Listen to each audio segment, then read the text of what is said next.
زمانے کی قسم تمام انسان خسارے میں ہے، سوائے ان کے جو ایمان لائے، جنہوں نے نیک عمل کیے، جنہوں نے ایک دوسرے کو حق کی نصیحت کی، جنہوں نے ایک دوسرے کو صبر کی تلقین کی۔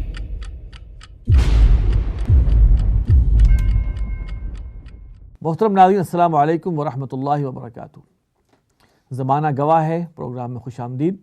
اس پروگرام میں شریک گفتگو ہیں جناب محمد متین خالد صاحب، ختم نبوت اور ناموس رسالت کے حوالے سے ایک معتبر نام، کتابوں کے مصنف، اور جناب بریگیڈیئر ڈاکٹر غلام مرتضیٰ صاحب، تنظیم اسلامی کے سینئر رہنما اور دفاعی مبصر۔ اور ٹیلی فون لائن پر ہمیں اسلام آباد سے ہمیں جوائن کیا ہے جناب خالد محمود عباسی صاحب نے، نائب ناظم اعلیٰ تنظیم اسلامی۔ ناظرین، آج کا موضوع بہت اہمیت کا حامل ہے، اس لیے کہ نبی اکرم حضرت محمد صلی اللہ علیہ وسلم کے ساتھ جو ایک مسلمان کا تعلق اور رشتہ ہوتا ہے اور ہونا چاہیے، آج کل اس کو کمزور کرنے کی ایک عالمگیر سازش اپنے عروج پر ہے۔ تنظیم اسلامی کے بانی محترم ڈاکٹر اسرار احمد رحمۃ اللہ علیہ نے اس سازش کو کہا تھا کہ عالم اسلام پر دجالیت کا آخری حملہ، اور وہ حملہ کیا ہے کہ مسلمانوں کا تعلق نبی اکرم صلی اللہ علیہ وسلم سے کمزور تر کر دیا جائے۔ اگر ہم نظر ڈالیں اپنے پچھلی ہسٹری میں تو ہمیں بہت سارے ایسے عوامل نظر آتے ہیں جو اس مقصد کو سرو کر رہے ہیں۔ ہم اس کا ذکر بھی اپنے پروگرام میں کریں گے، لیکن سر دست جو سامنے چیز آئی ہے وہ یہ ہے کہ جو جنیوا کنونشن کا جو اجلاس ہوا 13 نومبر کو، ان کی طرف سے جو باتیں سامنے آئی ہیں، اور اس میں انہوں نے قانون ختم نبوت اور قانون توہین رسالت کے حوالے سے حکومت پاکستان کو یہ کہا ہے کہ اس میں نرمی کرے یا اسے ختم کرے۔ اس پروگرام میں ہم نے یہ دیکھنا ہے کہ یہ امریکہ کو یا ویسٹ کو نبی اکرم صلی اللہ علیہ وسلم کے ختم نبوت والے معاملے یا قانون توہین رسالت کے حوالے سے مسئلہ کیا ہے۔ پروگرام کا آغاز کرتے ہیں۔ میرا پہلا سوال جناب محمد متین خالد صاحب آپ سے یہ ہے کہ پاکستان کی پارلیمنٹ اور پاکستان کی عدلیہ سپریم کورٹ نے آج تک قادیانیوں کے حوالے سے کیا فیصلے صادر کیے؟ بسم اللہ الرحمن الرحیم۔ میں آپ سے درخواست کروں کہ 7 ستمبر 1974 کو ملک کی منتخب پارلیمنٹ نے قادیانیوں کو غیر مسلم اقلیت قرار دیا گیا، اور آئین کی شق نمبر 160 اور 203 میں اس کا ڈیفائن کر دیا گیا۔ یہ دنیا کا ایک نہایت ہی خوبصورت جمہوری ملکوں کو، جیسا کہ اگر وہ جب بل پیش ہوا تو اکثریت کی بنیاد پہ ان کو غیر مسلم اقلیت قرار دیا جا سکتا تھا، لیکن اس جمہوری حکومت نے ایک سٹیپ آگے بڑھ کے یہ کیا کہ قادیانی جماعت کے خلیفہ مرزا ناصر کو بلایا گیا اور ان سے کہا گیا کہ اگر آپ یہاں پہ آ کے کوئی اپنی ایکسپلیشن دینا چاہیں تو دے سکتے ہیں۔ 13 دن کی جیرا ہوئی۔ یحییٰ بختیار صاحب اٹارنی جنرل تھے، وہ سوال پٹ اپ کرتے تھے، اور کسی بھی ممبر کو براہ راست ان سے سوال کرنے کا الاؤ نہیں تھا کہ تاکہ کوئی زیادہ وہاں پہ کوئی مسئلہ نہ ہو۔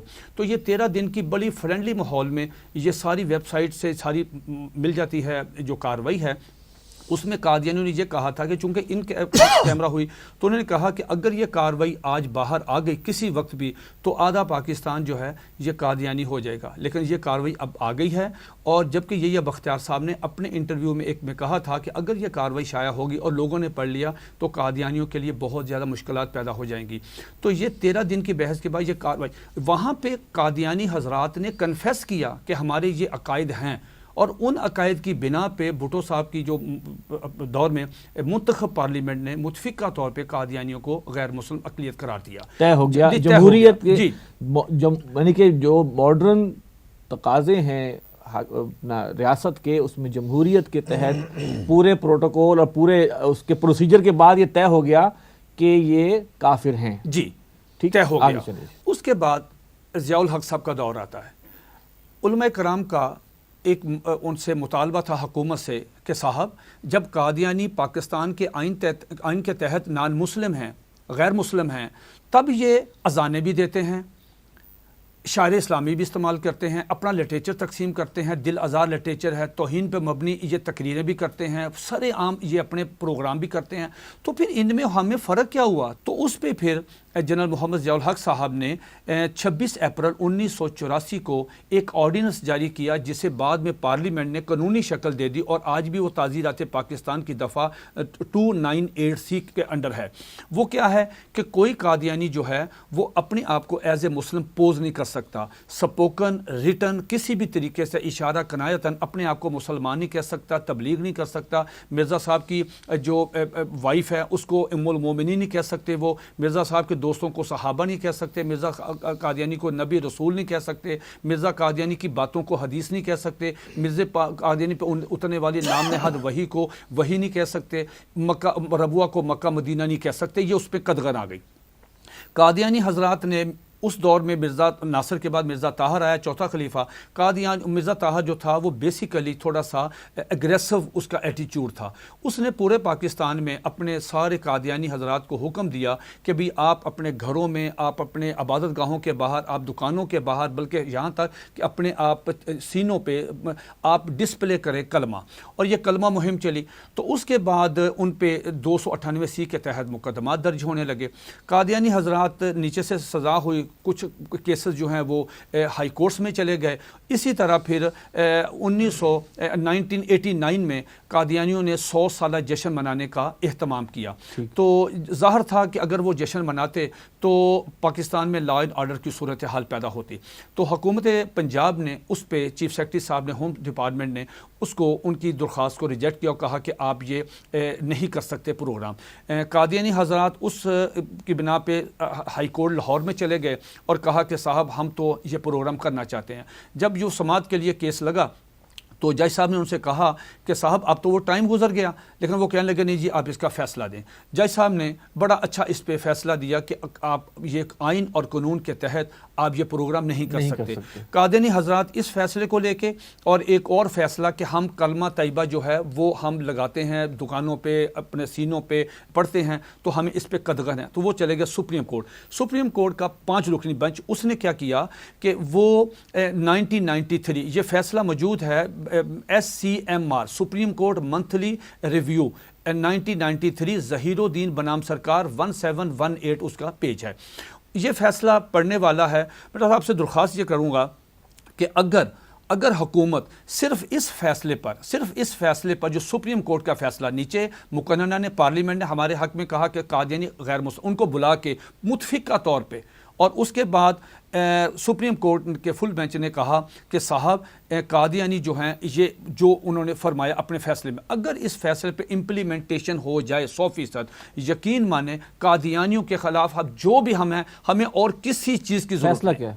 فیصلہ یہ ہے، یہ گئے سپریم کورٹ اور کہنے لگے کہ صاحب آئین کے آرٹیکل 19 اور 20 کے تحت آئین ہمیں حق دیتا ہے کہ ہم سپیچ کر سکیں، ہمیں فریڈم دیتا ہے کہ ہم پروگرام کر سکیں، ہم سب کچھ تو یہ جو ایکٹ ہے جو آپ نے فرمایا یہ مائنورٹیز ایکٹ ہے، یہ سب کے لیے، یہ سب کے لیے، چاہے منورٹی ہے چاہے اکثریت ہے، ہر پاکستان ہم بھی جو پروگرام کر رہے ہیں یہ آئین کے اسی آرٹیکل کے تحت یہ پروگرام ہم الاؤ ہمیں آئین کرتا ہے کہ آپ پروگرام کریں، لیکن وہ ریسٹرکشنز لگاتا ہے کہ صاحب یہ جو آپ کر رہے ہیں یہ اخلاقیات سے کے انڈر ہو، اس سے لا اینڈ آرڈر کی صورتحال نہیں پیدا ہونی چاہیے، جو بھی آپ سپیچ کریں گے لکھیں گے فلاں۔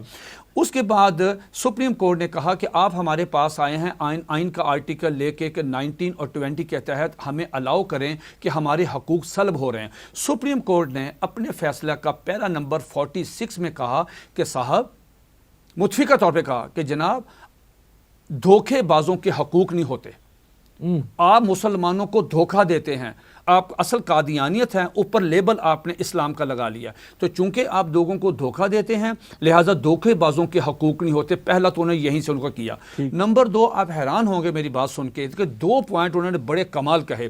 پہلا یہ کہا کہ اگر آخر میں فیصلے کے آخر میں کہ اگر ہم قادیانیوں کو الاؤ کر دیں کہ وہ شاعر اسلامی استعمال کر سکتے ہیں تو گویا ہم ان کو یہ اجازت دے رہے ہیں کہ ہم ایک نیا سلمان رشدی معاشرے میں تخلیق کر رہے ہیں.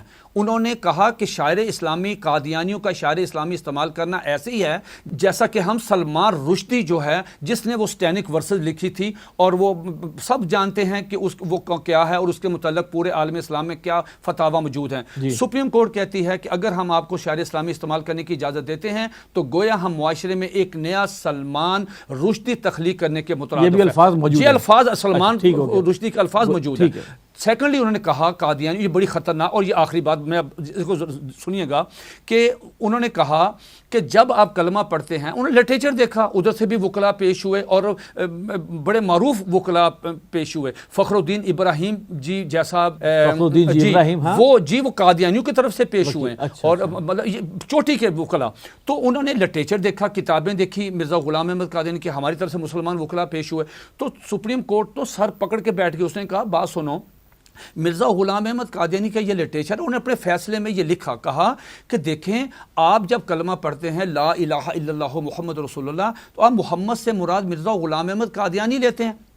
جب کوئی قادیانی کلمہ پڑھتا ہے، کوئی قادیانی اذان دیتا ہے، کوئی قادیانی کوئی لٹریچر جس میں محمد کا لفظ ہے تو وہ محمد سے مراد. انہوں نے پھر مرزا غلام احمد قادیانی کی تمام کتابوں کی جو کوٹیشن وہ ساری انہوں نے نقل کی کہ دیکھو یہ تو مرزا صاحب خود کو اپنے آپ کو محمد رسول اللہ کہہ رہے ہیں. تو سپریم کورٹ نے ایک بڑی کمال بات کی. سپریم کورٹ نے کہا کہ آئندہ کے بعد اگر کوئی قادیانی شاعر اسلامی استعمال کرے گا، اپنا شاعر اسلامی لٹریچر تقسیم کرے فلاں، اس پہ تعزیرات پاکستان کی 298C کے تحت مقدمہ درج ہوگا جس کی سزا 3 سال قید ہے.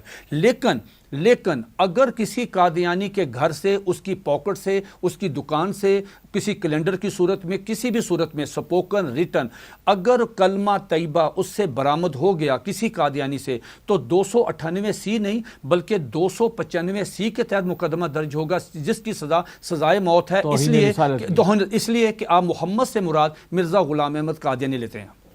جزاک اللہ، بڑی اہم انفارمیشن ہے. ڈاکٹر صاحب جیسے متین قاری صاحب نے بتایا کہ پارلیمنٹ نے بھی اور اس کے بعد سپریم کورٹ نے بھی جو فیصلہ قادیانیوں کے حوالے سے دے دیا ہے، اس کے باوجود امریکہ اور یورپ یا برطانیہ اس کو انسانی حقوق کی خلاف ورزی بھی سمجھ رہے ہیں، اس کو اظہار رائے کی آزادی کے خلاف بھی سمجھ رہے ہیں. میرا سوال یہ ہے کہ ختم نبوت کے حوالے سے ویسٹ کو پرابلم کیا ہے؟ بسم اللہ الرحمن الرحیم. اصل میں دیکھیں یہ مسئلہ خالی قادیانیت کا حوالے سے، توہین رسالت کے حوالے سے نہیں ہے. آپ اس کو ایک بڑے براڈ اسپیکٹرم اور براڈ کینوس پہ سمجھنے کی کوشش کریں. آج کا مسئلہ نہیں ہے.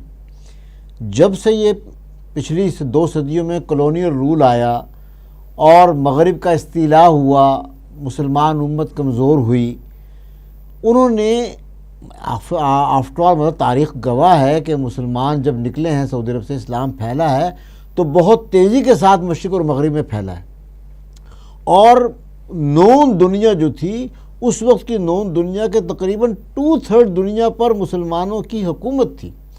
یہ ضرور ہوا کہ بعد میں جب مسلمانوں کی حکومت بہت پھیل گئی، اس کے کچھ حصے بکھرے بھی ہوئے، لیکن ایک خلافت کا انسٹیٹیوشن قائم تھا جو 1914 تک قائم رہا، 1924 تک بلکہ قائم رہا. وہ خلافت بہت کمزور ہو گئی تھی، خلافت عثمانیہ، لیکن وہ خلافت کا نام جو تھا وہ مسلمان امت کے اتحاد کا نام تھا.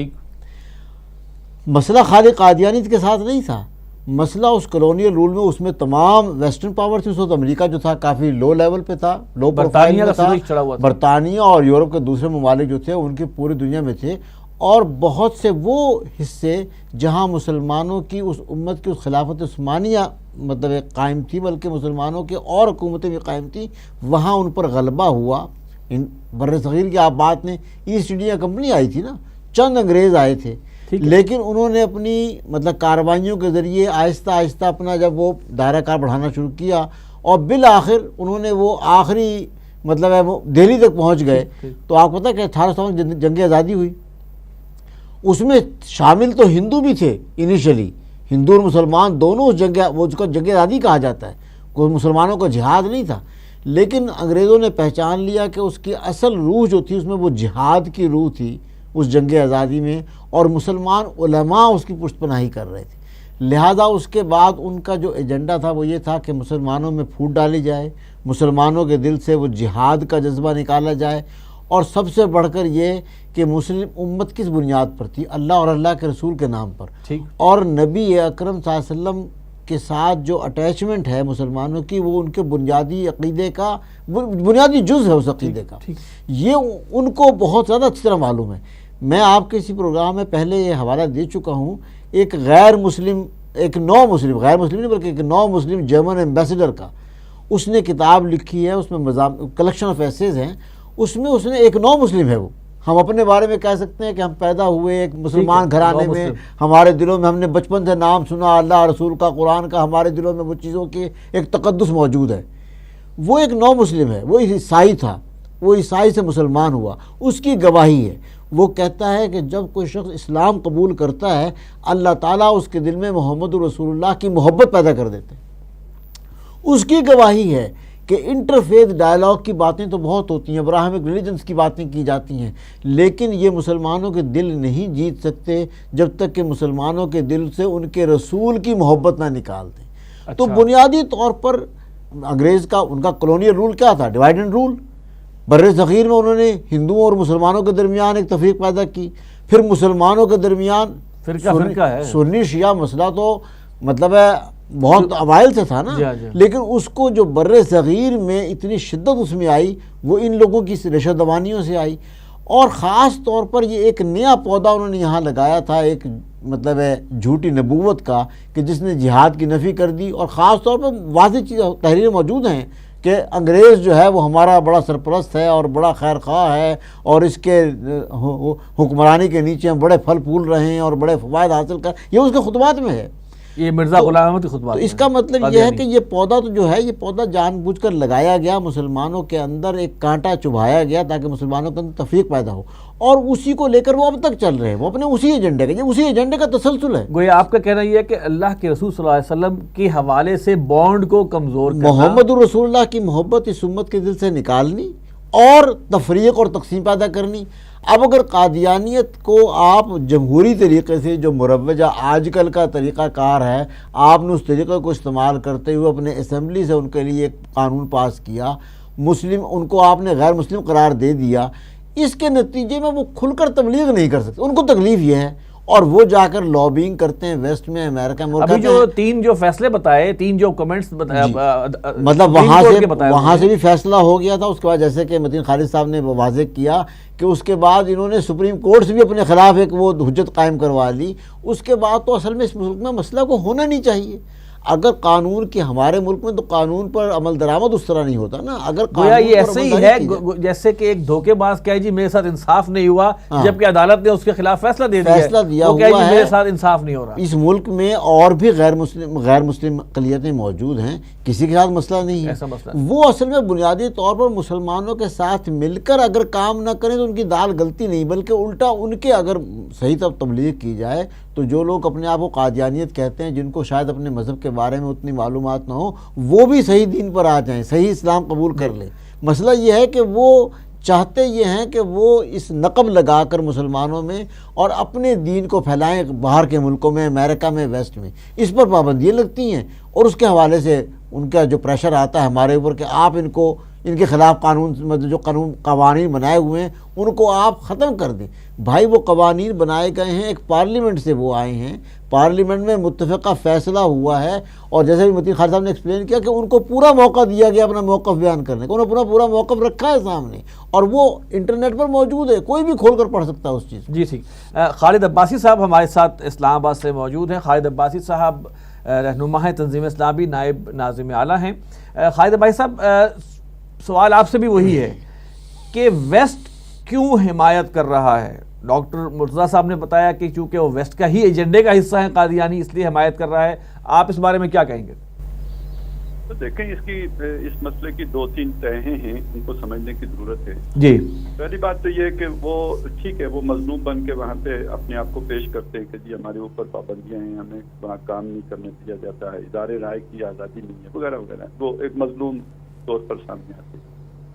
لیکن یہ کہ ان کے اس واویلے کو وہاں کی جو دجالی فورسز ہیں جو اپنے خاص ایجنڈا رکھتی ہیں، اس کی بنیاد پر وہ ایک خاص منصوبے کے تحت آگے لے کے چل رہی ہیں. جو ختم نبوت کے مسئلے پہ دباؤ آتا ہے حکومت پر بھی، اس کے پیچھے ایک خاص ایجنڈا ہے، پہلے اس کو سمجھنے کی ضرورت. جی وہ ایجنڈا در حقیقت یہ ہے، اور یہ اگر آپ بھی اس کو ذرا گہرائی میں اتر کے دیکھیں نا، تو ہمارا دین کیا، بلکہ قرآن مجید کا مطالعہ یہ بتاتا ہے کہ جو بھی اصل جھگڑا کھڑا ہوتا رہا تاریخ میں خیر اور شر کی قوتوں کے درمیان، اس میں جو بنیادی بات ہوتی تھی وہ ہے رسالت کا جھگڑا.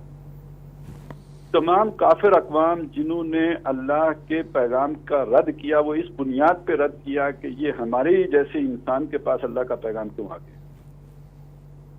اس سے آپ آگے چلیں، جب نبی اکرم صلی اللہ علیہ وسلم تشریف لائے تو ویسے تو وہی مشرکین مکہ کا بھی اصل جھگڑا تو یہی تھا، لیکن جو لوگ مسلمان بھی ہو گئے، ان میں سے جن کے دلوں میں ایمان داخل نہیں ہوا تھا، ان کے لیے بھی سب سے بڑا ایشو جو تھا وہ رسالتی تھی. وہ کہتے تھے جی کہ کوئی محکم صورت کیوں نہیں نازل ہو گئی، ہم آپ کا حکم کیوں مانیں، ہجرت کے لیے کوئی حکم اللہ کی طرف سے کیوں نہیں آیا، تحویل قبلہ کے لیے اللہ کی طرف سے حکم کیوں نہیں آیا، قتال کے لیے اللہ کی طرف سے حکم کیوں نہیں آیا. یعنی ہم اللہ کی ماننے کے لیے تیار ہیں، آپ کی شخصی اطاعت ہم پر بہت گراں ہے. جس پر اللہ تعالیٰ نے پھر 2 ٹوک سنا دیا انہیں سورہ نساء میں، فَلَا وَرَبِّكَ لَا يُؤْمِنُونَ حَتَّى يُحَكِّمُوكَ فِي مَا شَجَرَ بَيْنَهُمْ. تو یہ در حقیقت اس تناظر میں بات ہے کہ منافقین کو نبی اکرم صلی اللہ علیہ وسلم کی شخصیت اپنے دور میں بھی پسند نہیں. صحیح. اچھا، جب نبی اکرم صلی اللہ علیہ وسلم کامیاب ہو گئے، وہ انقلاب برپا ہو گیا، پورا جزیرۃ العرب دین محمدی صلی اللہ علیہ وسلم کا تابع ہو گیا، اس کے بعد آپ چاہیں تو اسے کہیں کہ جو مخالف تحریکیں کہہ لیں یا کاؤنٹر ریولوشنری موومنٹس جو اٹھی ہیں، وہ ساری در حقیقت نبوت پر حملے ہی سے ان کا آغاز ہو. اس کا انداز خواہ یہ ہو کہ حسبنا کتاب اللہ، ہمارے لیے اللہ کی کتاب کافی ہے، یعنی سنت کی ہمیں کیا ضرورت ہے، یا اس کا انداز یہ رہا ہو کہ ایک نیا نبی کھڑا ہو گیا، کوئی مسلمہ کھڑا ہو گیا، کوئی اور کھڑا ہو گیا. تو یہ اسی کی کنٹینیوٹی ہے، اسی کا تسلسل ہے کہ یہاں پہ کوئی جو ہے وہ کھڑا کیا گیا یا کھڑا ہو گیا، کسی کو خواب آنا شروع ہو گئے، کوئی مرزا غلام احمد قادیانی ہو یا کوئی اور کذاب ہو جو بھی کھڑا ہو. تو در حقیقت یہ ضرب لگانی ہوتی ہے رسالت کے اوپر، اور اس کی وجہ یہ ہے کہ جو ہمارا دین ہے، ہم اللہ کو جس کو جانتے ہیں، وہ عیسائی بھی جانتے ہیں اللہ کو، اللہ کو مشرکین مکہ بھی جانتے تھے، اللہ کو جو ہے یہودی بھی جانتے ہیں، لیکن ایمان باللہ وہ معتبر ہے جس کا تعارف محمد رسول اللہ نے کرایا، اور ایمان بالآخرہ وہی قابل اعتبار ہے جس کی تفصیلات محمد رسول اللہ نے دی. ایک اجمالی تصور ایمان بالآخرہ کا یا ایمان باللہ کا وہ تو معتبر ہے ہی نہیں آخرت میں، اللہ کے ہاں اس کی کوئی حیثیت ہی نہیں ہے جب تک ان تفصیلات کے ساتھ اسے نہ مانا گیا ہو جو محمد رسول اللہ نے. عملاً آپ دیکھیں تو جو اس وقت دنیا میں مانا جاتا ہے، کچھ لوگ تو خیر کہتے ہیں یہ سازشی تھیوری ہے، لیکن یہ کہ اندوہی کو نظر نہیں آئے گا. اب تو ہنری کسنجر نے بھی کہہ دیا صرف بیرے نہیں سن سکتے. Clash of civilisation. ہاں جی، تو کلیش آف سیولائزیشن ہے. آپ کی جو سیولائزیشن ہے، جس کی رفٹ ہے ویسٹرن سیولائزیشن کے ساتھ، اس سیولائزیشن کی بنیاد کیا ہے، اس میں مرکز ملت کون ہے، وہ محور کون شخصیت ہے کہ جس کے اوپر اس پوری سیولائزیشن کی تعمیر ہوئی ہے، وہ ہے محمد رسول اللہ. جب تک آپ یہ پتھر نہیں کھسکا دیتے، اس کی حیثیت کو مجروح نہیں کر دیتے اور ان کی اہمیت کو گھٹا نہیں دیتے، اس وقت تک آپ اپنے یہ جو رفٹ ہے مغرب اور اسلام کے درمیان، یا ویسٹرن سیولائزیشن، زیادہ لفظ صحیح یہ ہے، مغربی تہذیب اور اسلامی تہذیب کے درمیان جو کھچاؤ ہے یا تناؤ ہے یا جو رگڑ ہے، وہ نہیں ختم ہو سکتی جب تک کہ آپ محمد رسول اللہ کو فائٹ پہ نہ کریں، بائی پاس نہ کریں. یہی اکبر نے کیا تھا کہ اب میرا حکم چلے گا، وہ تو دین الہی کی شکل میں. ہاں جی، تو یہ اکبر دی گریٹ ہی کا جو ہے فارمولا وہ اب پوری دنیا میں اپلائی ہو. صحیح، اور اسی کی وہ ویسٹ اسی لیے اس کی تائید کر رہا ہے. جی بالکل، اسی لیے وہ اپنے اس ایجنڈے کے تحت اس کی تائید کر رہے ہیں. اچھا، ہمارا ایک ڈائلیما ہے ہم پاکستان جو بطور نیشن، بطور قوم یا ایک ملک کی حیثیت سے، ہم نے ملک تو بنایا اسلام کے نام پر، اس کی اصل روح، اصل اسپرٹ وہ ہے، اور اس میں جو مرکزی حیثیت بنتی ہے وہ محمد رسول اللہ کی بنتی ہے۔ لیکن دوسری طرف آپ یہ بالکل آن دا ریکارڈ ہیں باتیں کہ جب 49 میں ہم نے قرارداد مقاصد پاس کر لی، یعنی ملک کیوں بنایا، مقصد کیا ہے اور اس مقصد پر آگے کیسے بڑھیں گے، اور جب کلیئر کر دیا ہم نے کہ جی اسلام اور قرآن و سنت اور یہ ساری باتیں ہیں، تو اس وقت بھی آپ کی اسمبلی میں ایسے لوگ موجود تھے جنہوں نے باہر نکل کے یہ بات کہی کہ آج یہ قرارداد پاس کرنے کے بعد ہم مہذب دنیا کو منہ دکھانے کے قابل نہیں رہے۔ ایسے کچھ تھے تو خود ناخلف۔ جی 9/11 کے بعد ایسے لوگ کہ جو کہیں لیاف میں منہ دبا کے بات کرتے تھے، وہ اب منہ پھاڑ کے باتیں کرنا شروع ہو گئے، کھلے عام کرنا شروع ہو گئے۔ تو اس لیے آپ کے حکمران بھی اس مغربی ایجنڈے پہ اب کھل کھلا کے بولنا شروع ہو گئے۔ تو یہ تو غنیمت ہے، کچھ مذہبی لوگ جو بھی کچھ ہمت دکھاتے ہیں تو اس کے نتیجے میں ان کو تھوڑے جو ہے لگام ملتی ہے۔ اچھا، ایک بڑی انٹرسٹنگ بات ڈاکٹر صاحب آپ سے، آپ بھی رسم گرائے دینا چاہیں، یہ پاکستان کیا واحد ملک ہے جس نے قادیانیت کے فتنے کو سمجھا ہے اور ان کو کافر قرار دے دیا ہے؟ کوئی اور بھی عالم اسلام میں ملک ہے؟ دیکھیں یہاں پر پودا تو یہیں لگا تھا نا، انڈو پاکستان، یہاں سے یہ نکلے تھے، پھیلے تو پوری دنیا میں ہیں، ساؤتھ افریقہ میں بھی ہیں اور دوسرے ممالک میں بھی ہیں، لیکن یہ افریقی ممالک میں بہت ہیں، لیکن یہ اعزاز اس ملک کو حاصل ہوا کہ اس ملک میں ایک جمہوری آئینی طریقے سے پوری کارروائی مکمل کر کے، جیسے میں نے پہلے بھی کہا، وہ ٹھیک ہے، وہ تو مان گیا نا، وہ مان گیا۔ کیا کسی اور ایک دلیل ہے کہ بھائی آپ ہی کو کیا مسئلہ پڑا، پوری عالم اسلام ہے میں تو کوئی ایشو نہیں ہے؟ نہیں، مسئلہ تو یہ پڑا نا کہ یہاں پر نہ صرف یہ کہ ان کا مرکز یہاں پر ہے، بلکہ وہ پاکستانی ایک شخصی مطلب چل رہا ہے، سلسلہ چل رہا ہے، اردو ہے جو چل رہی ہے اردو، اور نہیں مطلب اس کے علاوہ، اور پھر یہاں سے جا کر وہ مطلب یہاں بیس بنا کر انہوں نے، ویسے تو مرکز ان کا اسرائیل میں بھی قائم ہے، اسرائیل تو خیر سپورٹر ہے، جس پر میں آگے بات کروں گا، میں بات کر رہا ہوں کہ مرکز ان کا وہاں بھی قائم ہے، مرکز تو آپ نے کہا افریقہ میں بھی بہت پائے جاتے ہیں۔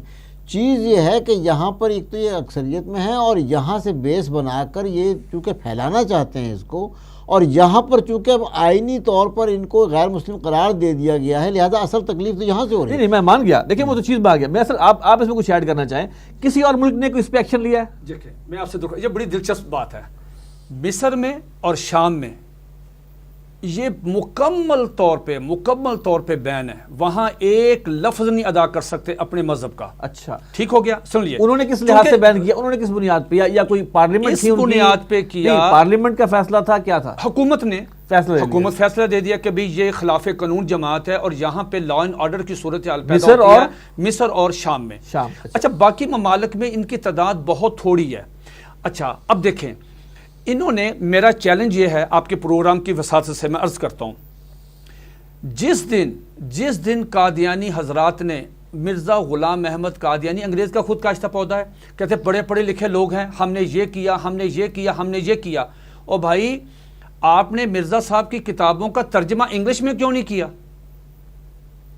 اچھا عربی میں ہوا، عربی میں ترجمہ ہوا، جو عربی میں ہوتا گیا، جس ملک میں گیا ان کے پکڑو ان کو، یہ کیا کہہ رہے ہیں؟ عیسیٰ علیہ السلام کی اس قدر توہین کی ہے۔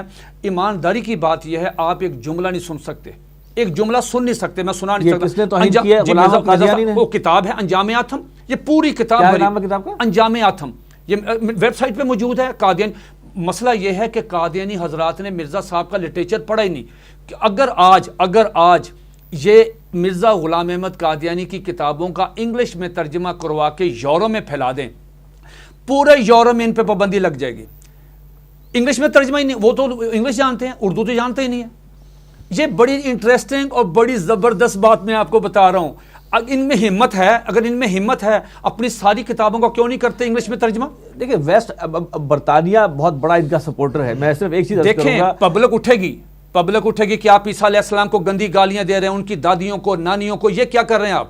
یہ عیسیٰ علیہ السلام کو، یہ اس کتاب میں ہے، یہ کتاب ایک نہیں سینکڑوں کو جو موجود ہے، 100 کے قریب بکس ہیں، انہوں نے صرف اور صرف 7 کتابوں کا ترجمہ صرف انگلش میں کیا۔ پھر کریں، پبلک تو اٹھے گی نا، وہاں کا کوئی نہ کوئی تو اٹھے گا، ٹھیک ہے حکومت کرتی سپورٹ، تو پبلک جب انہوں نے ترجمہ ہی نہیں کیا تو اس کو پبلک کو پتہ ہی نہیں۔ یہ اسلام کے نام پہ ان کو اپنے مذہب میں لے کے آتے ہیں۔ بھائی صاحب پاکستان کا ایک خاص مقام ہم سمجھتے ہیں عالم اسلام میں، اور ہم سمجھتے ہیں کہ ڈیوائن ایک جو چل رہا ہے اللہ تعالیٰ کا امر، اس میں ایک پاکستان کا خاص مقام ہے. کیا یہ فیصلہ بھی اس مقام میں کوئی حیثیت رکھتا ہے؟ جی یقیناً، جی بالکل، اس میں کوئی شبہ نہیں ہے کہ جیسے یعنی یہ آپ اگر اس پوری کارروائی کو سامنے رکھیں جس طرح کے ہماری اسمبلی نے ان کو کافر قرار دیا تھا، تو وہ سارا آپ کو جیسے تحریک پاکستان آپ کو معجزاتی معلوم ہوگی کہ اچانک پاکستان بن گیا ہے، تو اسی طرح آپ کو لگے گا کہ یہ تو بالکل جیسے کوئی خدائی جو ہے مداخلت اس طرح ہو رہی تھی پلاننگ کے مطابق کہ بالآخر اجماع ہو گیا کہ جناب، اور بالکل سیکولر اصولوں پر. سنیے، یہ کوئی مولویوں کا جبر تو نہیں تھا. ہاں، یہ تو بالکل جبر نہیں تھا، یہ تو پارلیمنٹ پر یعنی پارلیمنٹ کے ذریعے سے عام جو دنیا کے معروف طریقے ہیں ان کے مطابق یہ فیصلہ ہو گیا.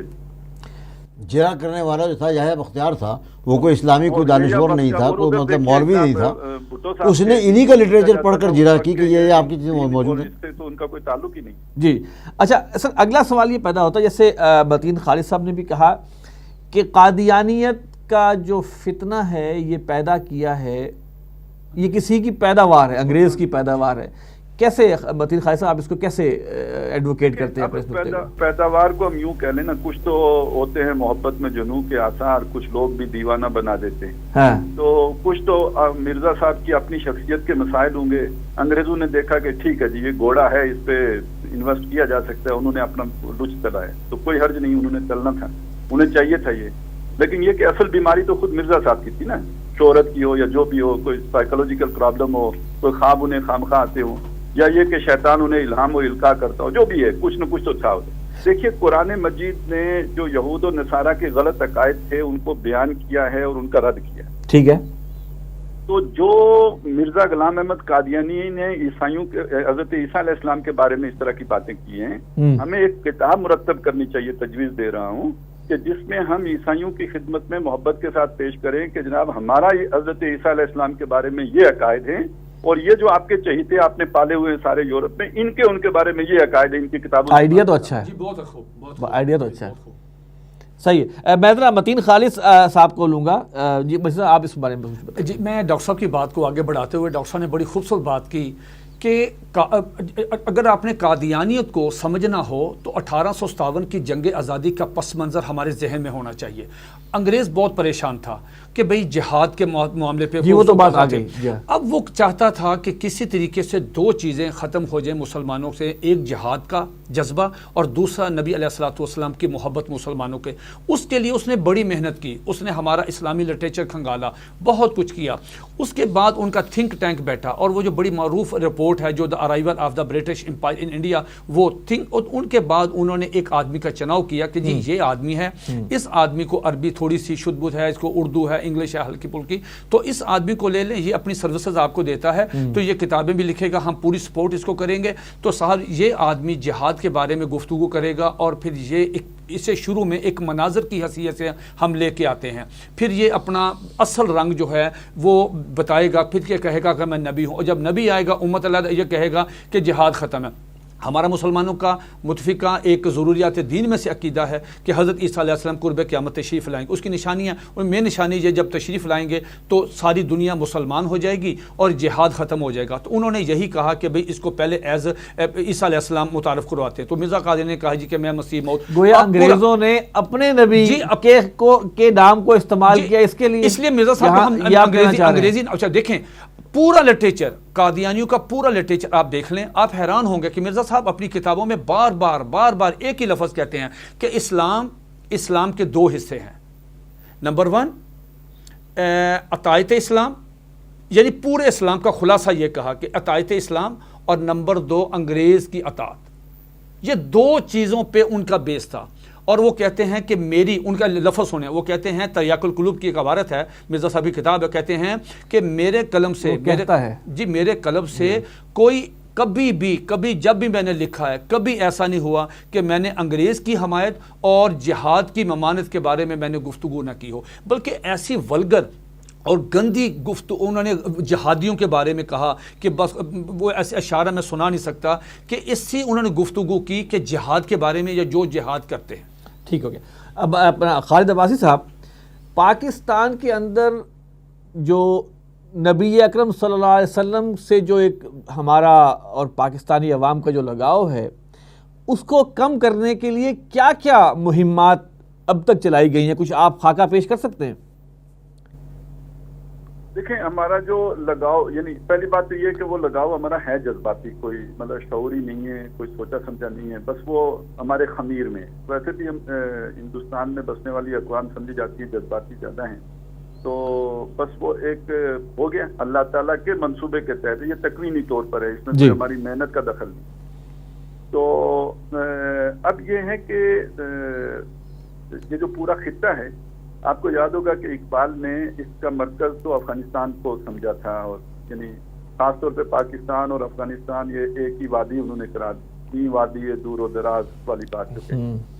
تو اس میں جو یعنی یہ چیز زیادہ گاڑی شکل میں ہے وہ قوم افغان میں موجود ہے۔ تو قوم افغان کے بارے میں جو ایجنڈا ہے، اس یعنی اقبال 38 میں فوت ہو گئے، تو اس وقت وہ کہہ رہے ہیں کہ ان کے بدن سے روح محمد نکال دو، اس کے بغیر جو ہے نا یہ آپ کو اپنے مقاصد میں کامیابی نہیں ہوتی۔ تو باقی جو کوششیں ہیں نا، دیکھیں روح محمد نکالنے کی کیا کیا کوششیں ہیں؟ میں اس میں اس طرف رہنا چاہ رہا ہوں کہ حدیث کے بارے میں شکوک و شبہات پیدا کر دینا، کیا یہ اس کا حصہ نہیں ہے؟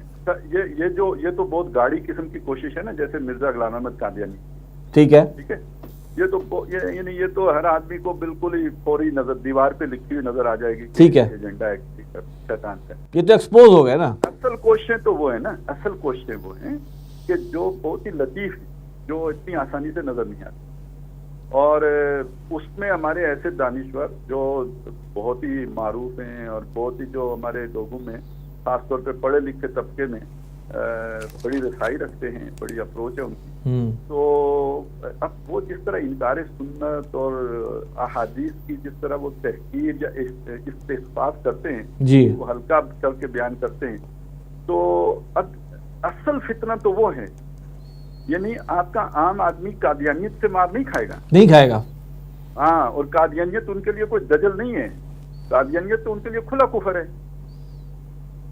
دجل تو آپ کے معاشرے میں وہ دانشور پیدا کر رہے ہیں کہ جو حدیث کا استخفاف کر رہے ہیں۔ جی میں وہی بتانا چاہ رہا تھا کہ فتنہ انکار حدیث، رینڈ کارپوریشن، آپ اگر رینڈ کارپوریشن کی رپورٹ کو سامنے رکھیں تو اس میں جو انہوں نے اپنے لیے سب سے کارآمد جن لوگوں کو سمجھا تھا وہ ماڈرنسٹ ہیں کہ جو اسلام کی وہ والی تعبیر کریں کہ جو وہ مغرب کے ساتھ ہم آہنگ ہو۔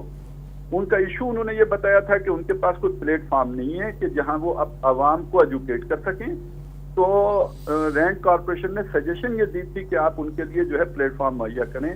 تو یہ جو آپ کے ہاں چینلز کھلے ہیں، کیبل آئی ہے، یہ اس کے بعد ہوا ہے سب، اور یہاں پہ آپ دیکھیں کہ ٹی وی سٹارز ہیں جو آپ کو دین پڑھا رہے ہیں، اور وہ دانشور ہیں جو آپ کو دین سکھا رہے ہیں۔ جی اپنا یہ سب سے بڑے یلغار ہے، یہ سب سے بڑا معاملہ ہے۔ یہ مسئلہ جو ہے اصل میں یہ توہین رسالت اور یہ قادیانیت کے حوالے سے مسئلہ کھڑا کیا گیا نا، یہ ان کا ایجنڈا ایک ہی ہے، وہی جو بات ہم بار بار کر رہے ہیں کہ مسلمانوں کے دلوں سے روح محمدی نکال دو، ٹھیک ہے، نبی اکرم صلی اللہ علیہ وسلم کی محبت کو ختم کر دو۔ توہین رسالت کے حوالے سے آتے رہتے ہیں نا، کارٹون چھپتے رہتے ہیں بار بار، کبھی ایک ملک میں چھپتے ہیں کبھی دوسرے ملک میں چھپتے ہیں، وہ سلولی مطلب ہے وہ کیا جا رہا ہے کہ آہستہ آہستہ کر کے مسلمانوں کا جو وہ ایک مطلب ہے ان سے مطلب ایک تو فطری محبت ہے جی، اور مزید برآں دین کا بنیادی حصہ قرآن حکیم میں بار بار آیا قل اطیعوا اللہ و اطیعوا الرسول، اللہ تعالیٰ نے بریکٹ کر کے کہا ہے اللہ کی اطاعت اور اللہ کے رسول کی اطاعت۔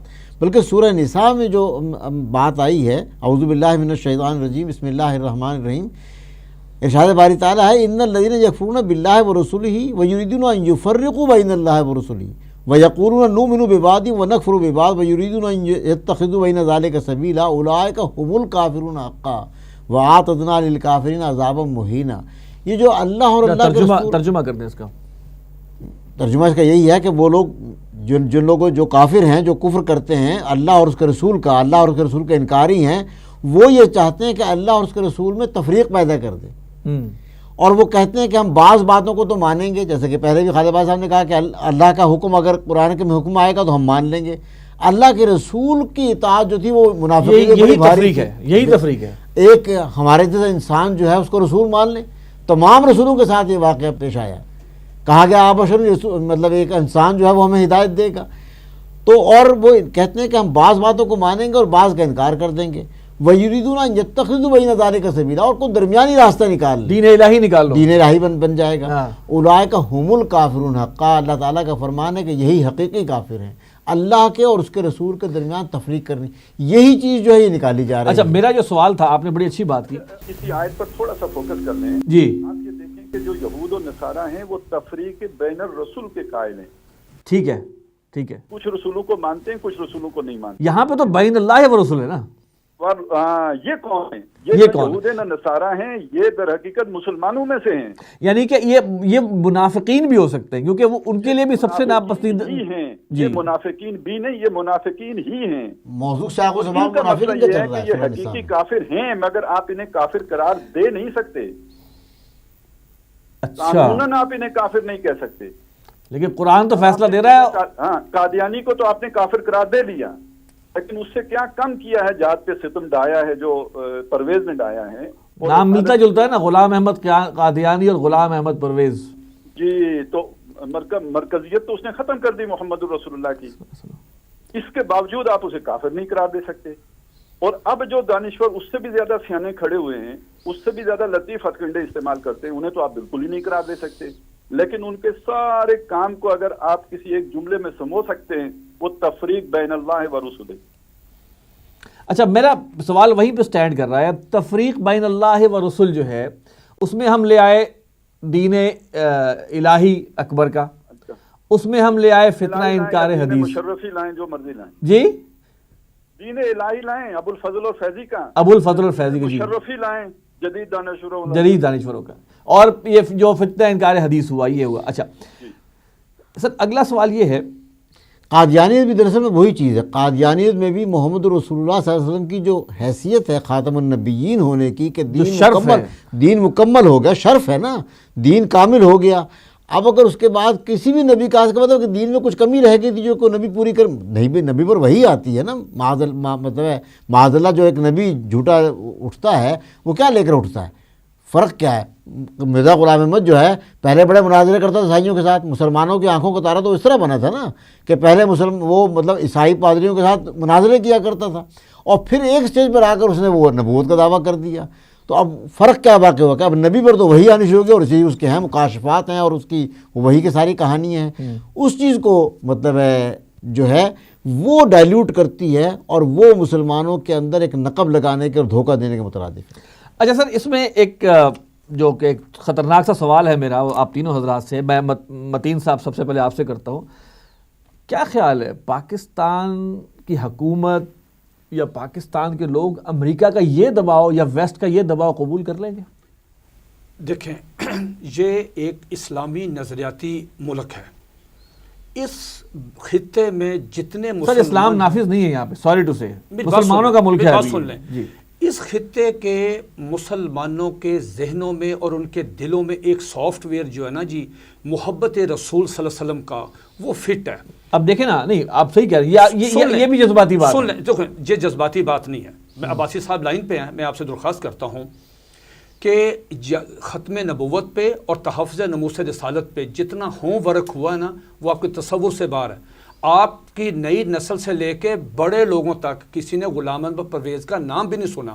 کیا آپ نے کبھی کوشش کی ہے کہ آپ غلام احمد پرویز کی جو اس کی کتابوں میں جو منکرین احادیث کے متعلق چیزیں ہیں, یا جو کیا کبھی آپ کورٹ میں گئے ہیں؟ آپ کورٹ سے فیصلہ لیں, اس سے ہم آگے چلیں. کبھی آپ کے کوئی ایک بندہ بھی پورے پاکستان میں آپ تیار نہیں کر سکے جو قومی اسمبلی میں ان کے خلاف یہ ایک قرارداد لے کے آئے؟ ہمارے سینکڑوں کیسز ہیں جو ہم سیشن جج میں ہیں, ہائی کورٹس میں ہیں, سپریم کورٹ کے پاس ہے. میرا سوال ہے کہ اگر کیا پاکستان, یہ سوال ہی نہیں, یہ آج کی, یہ ابھی 13 دسمبر کو ان کا جو اقوام متحدہ کی طرف سے آیا کہ بھی یہ قانون کو ختم کریں 13 نومبر کو, اور اس کے بعد اس سے پہلے تقریباً ہر سال اس کی جو کانگریس کی کمیٹی ہے اس کی طرف سے آتا ہے کہ قادیانیوں کو ہم ان کی امداد بند کر دیں, یہ کر لیں, اور ختم نبوت کا قانون جو ختم, اس میں کیا ہوتا ہے, اس میں حکومت ہماری, میں آپ ایک بڑی بڑی دلچسپ بات یہ ہے کہ ہماری صفوں میں کہاں کہاں یہ چلے گئے ہیں. اب تو اسلامی نظریاتی کونسل میں ایسے لوگ چلے گئے ہیں جو امریکہ کی ہاں میں ہاں ملاتے ہیں, اور ان کی کوشش ہے یہ ختم نبوت کا قانون اور ناموس رسالت کا قانون اتنا غیر مؤثر کر دیا جائے. ان کو اتنا نہیں پتا, وہ کسی نہ کسی طریقے سے یہ قوم کبھی دیکھیں ہائی کورٹ کا فیصلہ ہے جسٹس میاں نذیر اختر صاحب کا, یہ غالباً 91 یا 2 میں جسٹس صاحب نے اپنے فیصلے میں بڑی پیاری بات لکھی کہ جس دن یہ قانون ختم ہو گیا ملزم کو لوگ موقع پہ مار دیں گے. یہ آپ توہین رسالت قانون کی بات جی, موقع پہ مار دیں گے. اگر ابھی بھی تو ایسے ہوتا ہے. نو آسیہ مسیح کو کس نے مارا ہے؟ آپ نے ممتاز قادری کو پھانسی چڑھا دیا. آسیہ مسیح تو اس وقت ایک کلاس, وہ کوئی پڑھی لکھی نہیں ہے. ہوا یہ ہے کہ اپنا اس کو ملزم کو سیشن کورٹ, سیشن کے بعد ہائی کورٹ بعد سپریم کورٹ کے بعد صدر پاکستان کی اپیل, اس کو اتنے مواقع ملتے ہیں کہ کہیں بھی اگر سپوز اس وقت ہائی کورٹ میں 40 کیسز ہیں, سپریم کورٹ میں 2 کیسز ہیں.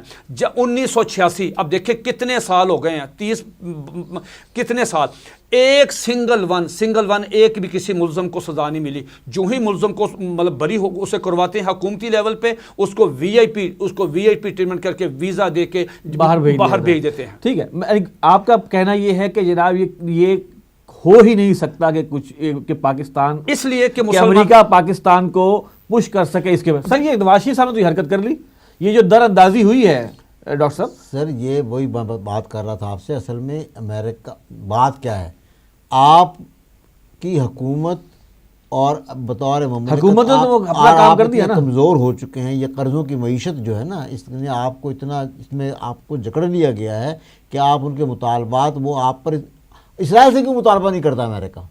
اسرائیل میں پیلسٹین اتھارٹی کو غزہ میں ان کو کھانا روٹی پانی بند کیا ہوا ہے, وہاں کیوں نہیں وہ ہیومن, اسرائیل تو باپ ہے نا امریکہ کا. میں بات کر رہا ہوں کہ وہاں کیوں نہیں وہ ہیومینٹی. انڈیا میں کیوں, انڈیا میں مسلمانوں کا, کرسچن سکھوں کا گولڈن ٹیمپل پر اڑا دیا, وہاں کیوں نہیں وہ کہتا کہ آپ نے سکھوں کو اتنا وہ دبایا. کشمیریوں کے ساتھ کیا ہوا ہے, مسلمانوں جو ہو رہا ہے کشمیر میں ہو رہا ہے, برما میں جو روہنگا مسلمانوں کے ساتھ ہوا ہے, وہاں وہ ہیومن رائٹس اور وہ ساری چیزیں ان کا نظر نہیں آتی. میرا سوال یہ ہے کہ حکومت پاکستان نے جو حالیہ اٹیمپٹ ہوئی ہے اس میں تو لگتا ہے کہ اندر خانے انہوں نے اس کی امریکہ کی ڈیمانڈ پوری کرنے کی کوشش کی ہے. میں بتا رہا ہوں کیوں پوری, میں بتا رہا ہوں نا, غالب کا شعر سنا رہا ہوں نا. غالب نے کہا تھا کہ مفت کی پیتے تھے میں اور سمجھتے تھے کہ ہاں رنگ لائے گی ہماری فاقہ مستی ایک دن. یہ فاقہ مستی جو ہماری یہ رنگ لا رہی ہے نا کہ ہم پر نہ ہوتے ہوئے بھی دباؤ ہے. کیا اس ملک میں صرف قادیانی غیر مسلم اقلیت ہیں؟ یہاں پر ہندو اور کرسچن نہیں ہیں. یہاں پر کتنے مندروں پر حملہ کیا گیا. انڈیا میں تو بابری مسجد کو کیا گیا, کچھ بھی نہیں. چرچ ان کے پادری کو جلا دیا وہاں پر ان کو. یہاں پر کیا ہوا, گولڈن ٹیمپل کو ان کو اڑا دیا گیا. سکھ یہاں پر ہر سال آتے ہیں, ان کو سکھوں کا گرودوارہ, ان کے جو مقدس مقامات ہیں یہاں پر ہیں. آپ کسی سکھ سے پوچھیں وہ جب بھی آتے ہیں ان کو پورا پروٹوکول کے ساتھ ان کو دیا جاتا ہے. مسئلہ جو ہے وہ یہ ہے کہ قادیانی لابی نے جا کر باہر, چونکہ وہ اسائلم لیتے ہیں اور اپنے آپ کو مظلوم ظاہر کرتے ہیں اور اس لیے تعداد میں جاتے ہیں کہ وہ بھی خرچ آتے ہیں اور لابنگ کرتے ہیں. باہر تو لابنگ فرمز ہیں نا امریکہ میں, آپ جا کے لابنگ کریں, پیسے خرچ کریں, ڈالر دیں اور جا کے وہاں کسی آپ ان کے جو کانگریس کا یا کوئی جو بھی ایم پی ہے اس کو دیں اور وہ جا کے ایشو کھڑا کر دے گا وہاں پر. میں نے مسئلہ شروع میں بتایا تھا کہ وہ اپنے مذہب کو بڑھانا چاہتے ہیں, تبلیغ کرنا چاہتے ہیں, اور تبلیغ کا راستہ سب سے بڑی رکاوٹ یہ ہے کہ مسلمانوں سے ان کو الگ قرار دے دیا گیا. مسلمان بن کر تبلیغ کر سکتے ہیں, قادیانی بن کر مذہب نہیں پھیلا سکتے. جیسے کہ انہوں نے کہا کہ کتابوں کی انگریزی میں ترجمہ کر دینا, چھاپے نہ پھیلائیں نا ذرا اپنی ساری کتابیں. ٹھیک ہے بھائی صاحب, آپ کیا کہیں گے؟ دیکھیں ہمیں نظر آ رہا ہے ایک تضاد, برگیڈیئر صاحب نے بھی کہا کہ چونکہ وہ ہماری ملازمت امریکہ کی ہے, ہم اس کے قرض تلے دبے ہوئے ہیں, تو حکومت کچھ نہ کچھ ان کے احکامات کو اکاموڈیٹ کرتی ہے, لیکن عوام الناس کا ری ایکشن جو ہے وہ سامنے ان کے سامنے آ جاتا ہے پاکستانی عوام کا. ایک تو یہ کہ دیکھیں انہوں نے تو اپنی ایڑی چوٹی کا زور لگانا ہے, اس لیے کہ ایک تو ان کے یہ نارمز کے خلاف ہے, اور دوسرا اس لیے کہ ان کے ایجنڈے کا حصہ ہے کہ ہماری اس تہذیب کے بنیادی پتھر کو ہٹا دیا. لیکن یہ کہ اس دباؤ کے باوجود کسی بھی حکومت کے لیے یہ اس پر عمل درآمد آسان نہیں ہو. ہاں یہ اصل میں جو ایفرٹ ہوئی ہے نا, یہ دیکھیں یہ چھپا کے ہوئی ہے, بہت سیٹل طریقے سے پکڑی گئی, نہ پکڑی جاتی چپ چاپ ہو جاتا, پتہ بھی نہ چلتا. یہ تو ایک اس طرح کی کوشش تھی, یہ کوئی اس طرح کا کھلے عام کوئی قانون میں تبدیلی کی بات نہیں, یہ بڑی ایک لطیف طریقے سے تبدیل کرنے کی کوشش. ایک بات سمجھ لیجئے، کون کر سکتا ہے یہ کام؟ یا تو کوئی احمق کر سکتا ہے، کون؟ کوئی پتہ نہ ہو، کون بیوقوف کرتا؟ بیوقوف اچھا احمد، ٹھیک اچھا ہے؟ اور یا پھر ایک بات اور ہو سکتی ہے، دیکھیے امریکہ اب اس کے لیے پاکستان جو ہے نا ایک غیر اہم ملک ہو گیا ہے، اور وہ چاہتا یہ ہے کہ یہاں پہ کچھ فتنہ فساد ہو تاکہ اس کو ڈی نیوکلیئرائز کیا جا سکے۔ مختلف اٹیمپٹس ہوئی ہیں، اور یہ سب سے آسان طریقہ ہے کہ کسی حکومت سے آپ یہ کام کروا دیں کہ وہ ختم نبوت کی شکیں ختم کر دے، توہین رسالت کا قانون ختم کر دے، اور اس کے بعد پھر جو عوامی سیلاب اٹھے اس سے فائدہ اٹھا کے پاکستان کی ڈی نیوکلیئرائزیشن کر لی۔ یہ تو گویا یہ کام وہ کرے گا جو شعوری طور پر یا غیر شعوری طور پر امریکی ایجنڈا، اس ایجنڈے پر یعنی پاکستان کی ڈی ملٹرائزیشن، ڈی نیوکلیئرائزیشن سے بکرے کرنے کے لیے امریکہ کے ساتھ ساز بات کر چکا ہو، یہ کام صرف وہ شخص کرے۔ تو ابھی تو کیا خیال ہے، ابھی جو لیٹسٹ اٹیمپٹ ہوئی ہے اور اس پر جو پورے پاکستان سے سنی حضرات کا اور زیادہ تر جو ایک وہ آیا ہے بیک لیش آیا ہے، تو ہو سکتا ہے کہ یہ فلیش پوائنٹ کوئی ہو اور پھر ایک فساد کریٹ ہو جائے؟ دیکھیں ابھی تک تو مطلب چیزیں اچھی طریقے سے جا رہی ہیں، حکومت نے مطلب واپس لے لیا ہے سارا جو اٹھائے ہوئے اقدامات واپس لے لیے، کوئی ضد نہیں دکھائی ہے۔ ابھی جو چیز اڑی ہوئی ہے اس پہ میں سمجھتا ہوں جو مظاہرین ہیں ان کا مطالبہ بالکل جائز ہے کہ بھائی جس نے بھی یہ حرکت کی اس کو سامنے لاؤ۔ ہاں یہ بالکل جائز مطالبہ، بہت جائز مطالبہ۔ پہلے تو شہباز شریف نے یہ مطالبہ کیا تھا، آپ کو یاد ہوگا، سب سے پہلے شہباز شریف نے کہا کہ کون ہے مجرم جس نے یہ کہا، تو اس کے بعد یہ تو ایک بالکل جائز مطالبہ ہے، آپ سامنے لاؤ اس کو، اور اس کے پیچھے اگر کوئی اس کا تحفظ کرنے کا مقصد کیا ہے؟ جی مجرم کو سامنے نہ لانے کا مقصد کیا ہے؟ سر اصل میں تو مقصد یہ ہے نا، ایک تو وہ مجرم اکیلا تھوڑی ہوگا،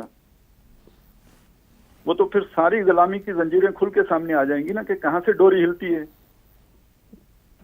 حکومت کی کمزوری سامنے آئیں گی نا، اصل میں حکومت کی بددیانتی سامنے آئے گی، بددیانتی ویک پوائنٹ سامنے آ کیونکہ کچھ لوگوں کا کہنا یہ ہے کہ یہ ڈانڈے جا کے میاں نواز شریف سے جا کے ملتے ہیں۔ آصف بھائی ایک بات ذہن میں رکھیں، قرآن مجید نے ہمیں بڑی اہم رہنمائی دی ہے سورہ مائدہ میں، اس نے کہا ان سے دوستی نہ کرو یہود و نصارہ۔ اگلی بات اس نے یہ کہی کہ جو لوگ، جن لوگوں کے دلوں میں روگ ہے، وہ اقتدار کا ہو، شہرت کا ہو، حب دنیا کا ہو، وہ انہی میں ایک دوسرے سے بڑھ چڑھ کر ان میں جا کر گھستے ہیں۔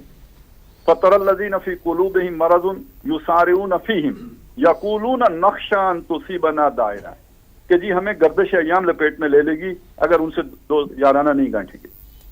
آگے جو چل کے الفاظ آتے ہیں کہ جب اللہ تعالیٰ مسلمانوں کو فتح دے دے گا تو جب سارے پاناما والے لیکس سامنے آئیں گے، اصل حقائق کھلیں گے، تو سادہ لو عوام بھی اس وقت کیا اٹھے گی، یقول الذین آمنوا اہؤلاء الذین اقسموا باللہ جہد ایمانہم انہم لمعکم، یہ وہ لوگ ہیں جو کہتے تھے ہم مسلمان ہیں، یہ تو کافروں سے بھی بڑھ کے نکلے۔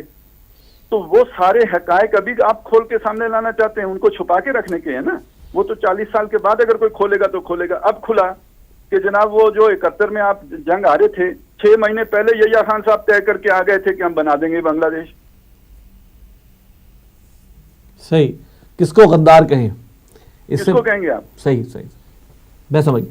اچھا اس میں سر میرا آخری سوال عموماً کنکلوژن والا ہوتا ہے اور وہ تینوں حضرات سے ہی ہوتا ہے کہ کیا ویجیلنٹ سٹیپس لینے چاہیے عوام الناس کو بھی، اور اسمبلی میں بیٹھے ہوئے ہمارے تمام اراکین خصوصاً وہ لوگ جو دین کے نام پر ووٹ لے کے آئے ہیں، ان کو کیا میئرز لینے چاہیے کہ قادیانیوں کی اور ویسٹ کی یہ سازش کامیاب نہ ہو؟ کیونکہ ان کی کوشش یہی ہے کہ کوئی بھی چھوٹا سے چھوٹا موقع بھی مل جائے تو کوئی نہ کچھ کہیں نہ کہیں کوئی کمفرٹ لیول حاصل کر لیں۔ متین صاحب بتائیے۔ میں اس میں تھوڑا سا پہلے عرض کروں کہ ہمارے ہاں یہ کئی دفعہ ہم سن چکے ہیں کہ پرائم منسٹر سے لے کے نیچے تک سیکولر حضرات بھی، اینکر حضرات بھی، وہ یہ کہتے ہیں کہ پاکستان کو ملاؤں کے تعلیم پہ نہیں بلکہ علامہ اقبال کے اصولوں پہ ہم چلائیں گے، قائد اعظم کے اصول، ہمیں قائد اعظم کا پاکستان چاہیے۔ علامہ اقبال رحمۃ اللہ نے تو پنڈت جواہر لال نہرو کو 1936 میں خط میں لکھا کہ قادیانی اسلام اور ملک دونوں کے غدار ہیں، یہ ایک فیصلہ دے دیا کہ قادیانی اسلام اور دونوں غدار۔ قائد اعظم رحمۃ اللہ علیہ جو تھے وہ تو عام کیس لیتے ہی نہیں تھے، اب انہوں نے غازی علم الدین شہید کا کیس لڑا، ٹھیک ہو گیا۔ ہمارے ہمیں وہ اس سے نکالنا چاہتے ہیں، وہ صرف ہماری مطلب اس قانون کو ختم نبوت یہاں پہ ان کو ایک طبقہ چاہیے جو ان کے مفادات کا تحفظ کرے امریکہ کو. آپ مجھے بتائیں کہ کیا ڈاکٹر عبدالسلام نے کوہوٹا والا جو اندر کی سارا اسلامی بم کا ماڈل شاڈل سارا ان کو نہیں دیا؟ یہاں جتنے پاکستان میں بہترین جو ڈپارٹمنٹس ہیں بڑے بڑے فوج سے لے کے نیچے تک وہاں کے اندر گھسے ہوئے ہیں اسلام کے نام پہ مسلمان، لیکن وہ قادیانی ہیں اور ان کے مفادات کا تحفظ کرتے ہیں. میرا سوال یہ ہے کہ ویجیلنس کیا ہونی چاہیے اس پہ، پاکستانی قوم کیا سٹیپس لے کے وہ ان کے یہ چیزیں کامیاب نہ ہو سکیں؟ دیکھیں میں آپ سے عرض کرتا ہوں کہ ختم نبوت کے حوالے سے جتنی لیجسلیشن ہو چکی ہے، مثلا پارلیمنٹ نے، مقرنہ نے، سپریم کورٹ نے، اس پہ سنگل 1% بھی اس پہ عمل نہیں ہوا. اگر عمل ہو جائے سپریم کورٹ کے فیصلے کی روشنی میں، پارلیمنٹ کے فیصلے کی روشنی میں، اور سپریم کورٹ نے ہمیں جو گائیڈ لائن دی ہے تحفظ ناموس رسالت کے سلسلے میں، اگر اس پہ امپلیمنٹیشن ہو جائے، میں سمجھتا ہوں کہ ہمارے 80% سے زائد مسائل حل ہو سکتے ہیں. جی اگر بات وہی ہے نا کہ ہمارے ملک میں قانون کی عمل درآمد جو ہے نا وہ نہیں ہے، عملداری نہیں ہے. یعنی کہ اگر یہ اس پر عمل ہو جاتا تو مسئلہ ختم ہو جاتا. قوانین بنے ہوئے ہیں، ان قوانین پر دل و جان سے اگر عمل کیا جائے تو یہ بار بار یہ مسئلے سر اٹھائیں گے ہی نہیں اس ملک میں، نمبر 1. اور نمبر 2 یہ جو بات بار بار آ رہی ہے کہ باہر کا پریشر ہے، باہر کا پریشر بھی ہم لیتے ہیں تو آتا ہے نا، وہاں جا کر ہم اپنا کیس مطلب ایک باقاعدہ تیاری ہو. یہاں تو حکومتوں کو اصل میں اپنی پڑی رہتی ہے نا، یہ باقاعدہ پوری تیاری کے ساتھ جائیں. جو بھی فورم ہے، ایک فورم ہے یونیورسل پیریوڈک ریویو، وہاں پر یہ ابھی ریسنٹلی مسئلہ اٹھا ہے نا. وہاں 2006 میں وہ ایک بنا تھا جنیوا میں ادارہ، UN کی جنرل اسمبلی کے تحت انہوں نے بنایا تھا. اس میں وہ پیریوڈیکلی ریویو ہوتا ہے ہیومن رائٹس جو بھی وائلیشنز ہوتی ہیں مختلف ملکوں میں. وہاں پر یہ پریشر آیا ہے اسرائیل اور انڈیا اور امریکہ کی طرف سے. وہاں خواجہ آصف صاحب نے بڑا کمزور موقف اپنا اختیار کیا.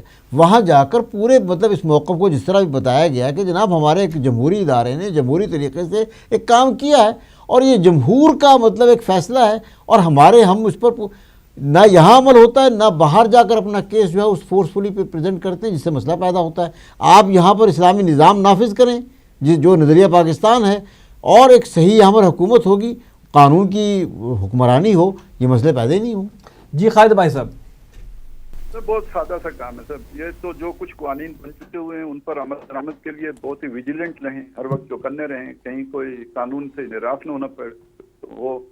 لیکن جو سب سے بڑا کام کرنے کا ہے، جس کے لیے اگر ختم نبوت جیسی ہی تحریک دوبارہ چلانے کی ضرورت ہو تو وہ بھی چلائی جائے، وہ یہ ہے کہ یہ سارا کچھ فضول پڑا رہے گا اگر آپ قانون ارتداد نہیں پاس کرواتے. کہ جو مرتد کی جو سزا ہے، اسلامی سزا، وہ اگر نافذ نہیں ہوتی تو یہ ساری ایکسرسائز جو ہے اس کا فائدہ نہیں. لہذا ہمارے دینی لوگوں کو جمع ہو کے ویسی ہی تحریک کو پریشر ڈال کر حکومت کو اس سے قانون ارتداد نافذ کروانا چاہیے. یہ مغرب کے لیے بھی ایک بہت اسٹرانگ جو ہے وہ میسج چلا جائے گا. اور یہاں جو ان کے گھس بیٹھیے بیٹھے ہوئے ہیں ہمارے ملک میں، تو ان کی زبانیں بھی گونگ ہو جائیں. جی خالد محمود عباسی صاحب، جناب محمد خالد متین صاحب اور بریگیڈیئر مرتضیٰ صاحب، آپ تمام حضرات کی تشریف آوری کا شکریہ. ناظرین، یہ کچھ تھوڑے سے حقائق ہم نے آپ کے سامنے پیش کیے ہیں، اور کوشش یہ کی ہے کہ ہمیں اصل سازش کا علم ہو جائے اور ہمیں پتہ چلے کہ اصل وجہ کیا ہے کہ ویسٹ جو ہے وہ کیوں قانون ختم نبوت اور جو ختم نبوت کا جو ایشو ہے اور قانون توہین رسالت جو ہے اس کے پیچھے کیوں پڑا ہوا ہے. امید ہے آپ کے علم میں کچھ اضافہ ہوا ہوگا. ہمیں اس پروگرام کے بارے میں رائے ضرور دیجیے گا. اگلے پروگرام تک کے لیے اجازت دیجیے. السلام علیکم ورحمۃ اللہ وبرکاتہ.